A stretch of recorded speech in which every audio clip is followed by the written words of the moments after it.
തെക്കൻ ഫിലിപ്പീൻസിലെ മിന്ദനാവോ ദ്വീപിൽ റിക്ടർ സ്കെയിലിൽ 7.8 തീവ്രത രേഖപ്പെടുത്തിയ ശക്തമായ ഭൂകമ്പത്തിൽ വൻ നാശനഷ്ടങ്ങൾ. കടലിനടിയിൽ ഏകദേശം 10 കിലോമീറ്റർ ആഴത്തിലുണ്ടായ പ്രകമ്പനത്തെ തുടർന്ന് പടിഞ്ഞാറൻ പസഫിക്കിന്റെ വിവിധ ഭാഗങ്ങളിൽ സുനാമി മുന്നറിയിപ്പ് പുറപ്പെടുവിച്ചു. ഭൂകമ്പത്തിന്റെ പ്രഭവ കേന്ദ്രത്തിന് സമീപമുള്ള തീരപ്രദേശങ്ങളിൽ നിന്ന് ആളുകളെ ഒഴിപ്പിക്കുകയും വാർത്താവിനിമയ വൈദ്യുതി ബന്ധങ്ങൾ തടസ്സപ്പെടുകയും ചെയ്തതായി അധികൃതർ അറിയിച്ചു. പ്രാഥമിക റിപ്പോർട്ടുകൾ പ്രകാരം 5 പേർക്കെങ്കിലും ജീവൻ നഷ്ടപ്പെട്ടതായാണ് വിവരം.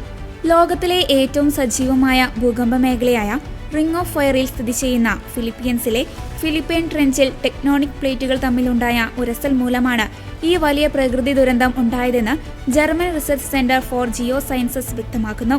ആദ്യം 8.2 തീവ്രത രേഖപ്പെടുത്തിയ ഭൂചലനം പിന്നീട് GF ഇസൈഡ് പുതുക്കി നിശ്ചയിക്കുകയായിരുന്നു.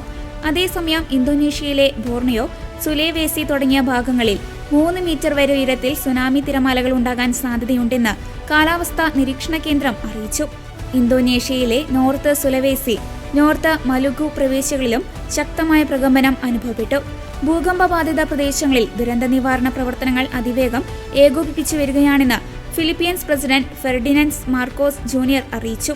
ദേശീയ സർക്കാർ അടിയന്തര നടപടികളിലേക്ക് നീങ്ങുകയാണെന്നും മിന്ദനാവോയിലെ ജനങ്ങൾക്ക് ഒപ്പമുണ്ടാകുമെന്നും അദ്ദേഹം പ്രസ്താവനയിലൂടെ ഉറപ്പു നൽകി.